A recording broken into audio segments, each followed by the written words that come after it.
What's going on, guys? It's Jimmy here. We got some major news here, including was the White House hacked?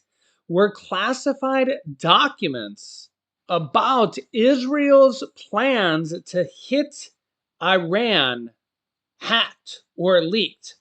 I'm going to give you the details here on that, as well as Russia responds to Donald Trump's alleged threat to strike Moscow. I will give you the details here on this, as well as what former President Donald Trump said directly concerning Vladimir Putin. Wow, we got some serious stuff going on as World War III is brewing. Many people think it is already happening here with major wars going on here. The Middle East war going on for over a year, and Ukraine-Russian war going over for 2.5 years, and the 2024 presidential election only days or weeks away here. Stuff is seriously heating up here. Let's jump right in here now. We are live on YouTube right now. Don't forget to hit that like button and let me know where you're tuning in from. You can let me know your city, state, or even your country, as we have people tuning in here all around the world. Let me know in the chat or the comment section. Let me know if you can hear me. Type yes in the chat or the comments. The stuff is literally going crazy here by the day. Also, let me know if you checked that previous video or two with Colonel Drew Miller, which was some really good interviews here. I'll link you to those videos here at the end or in the description of this video. All right, here, take a listen here.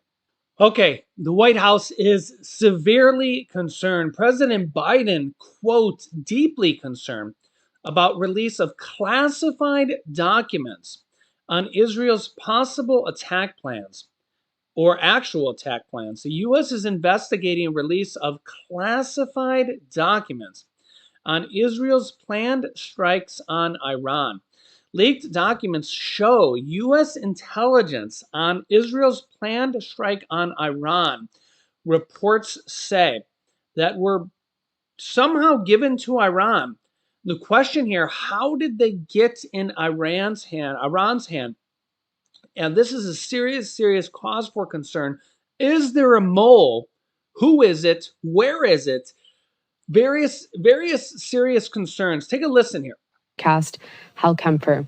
Hal, let's start with some big news that we got just moments ago. So the United States apparently increasingly concerned after top secret documents showing Israel's plan for a potential retaliatory strike on Iran were leaked to an Iranian Telegram account.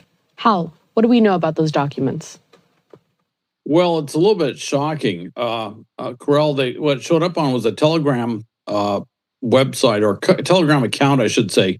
That's a social media account. It's used by, so it's used here in the U.S., but it's used especially by Iran, Russia, and a number of, dare I say, nefarious state actors for information. Well, it was a pro-Iranian account that it showed up on, and it looked like what it was showing was imagery, if you will, satellite imagery from the National Geospatial Intelligence Agency, NGA, and also what appeared to be transcripts of intercepted conversations. And what it had on it was National Security Agency, NSA, which does signals intelligence.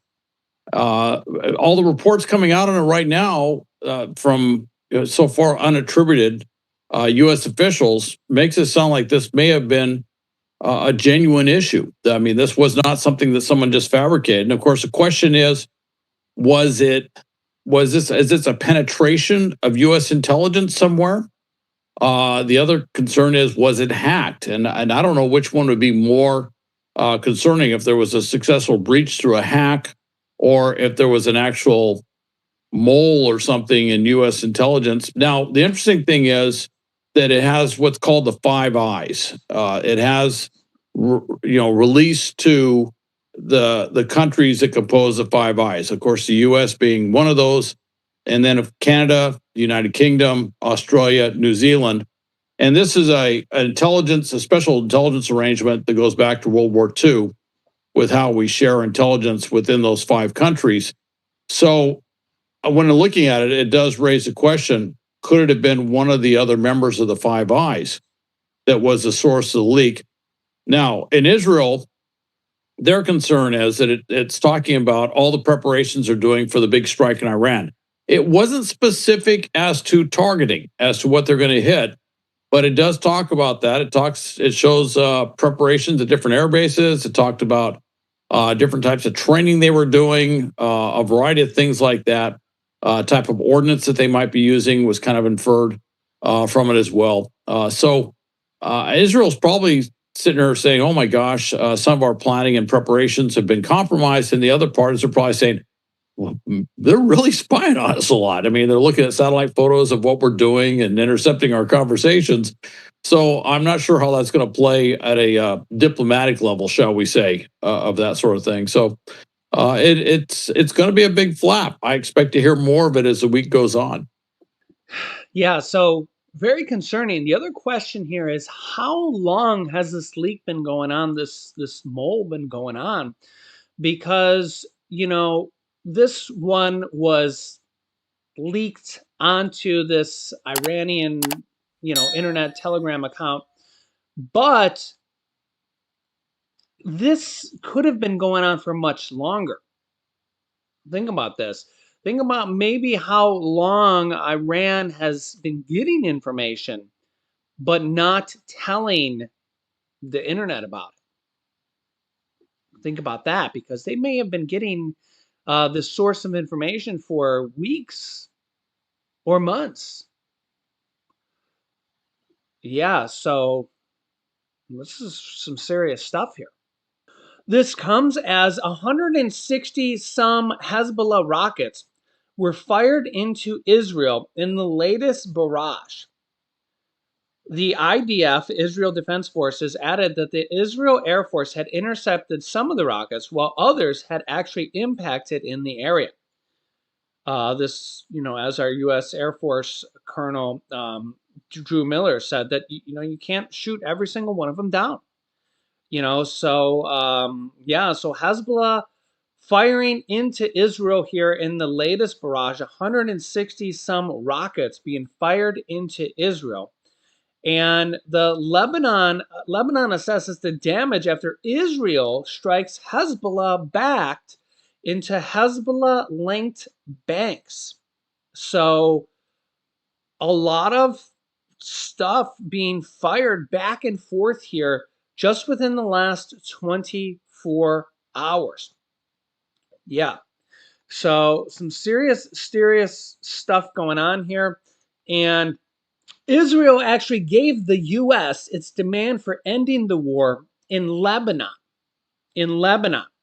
And, well, it doesn't really look that good. Israel gave the United States a document with its conditions for a diplomatic solution to end the war in Lebanon, Axios reported, citing 2 U.S. officials and 2 Israeli officials. Israel has demanded its IDF forces be allowed to engage in, quote, active enforcement to make sure Hezbollah doesn't rearm and rebuild its military infrastructure to close the border, citing an Israeli official. Israel also demanded its Air Force have freedom of operation in Lebanese airspace, the report added, which means they could fly over Lebanon at any point in the future going forward, which Lebanon probably would never agree to, just thinking as a realist here. U.S. officials told Axios it was highly unlikely that Lebanon and the international community would agree to Israel's condition. And this is the U.S. official saying that. And even I said that, because it's just, I don't think that would fly. Pun intended, I guess. The U.S. White House could not be immediately reached. The embassies of Israel, Lebanon, and Washington did not immediately respond to comment. Let me know your thoughts in the comments. Meanwhile, Russia responds to Donald Trump's alleged threat to strike Moscow. Yeah, so the Kremlin has refused to publish details of, quote, high-level conversations between top officials A spokesperson said after former President Donald Trump said he had threatened Russian President Vladimir Putin with a strike on the capital of Moscow if he invaded Ukraine. This is interesting. Trump, the Republican candidate for election just now weeks away, told the Wall Street Journal in an interview published on Friday that he had warned Putin, with whom he said he had, quote, a great relationship, he said that many times, not to go to war in Ukraine or he would, quote, hit Moscow. He said, quote, I said, Vladimir, if you go after Ukraine, I'm going to hit you so hard, you're not even going to believe it. I'm going to hit you right in the middle of frickin' Moscow, Trump reportedly said. He said, quote, I said, we're friends. I don't want to do it, but I have no choice. He goes, no way, I said, way. No way, I said, way. Okay, interesting there. But yeah, the former president did not elaborate on when the alleged conversation took place. And that's an interesting detail there. Newsweek has reached out to Trump and the Kremlin for comment.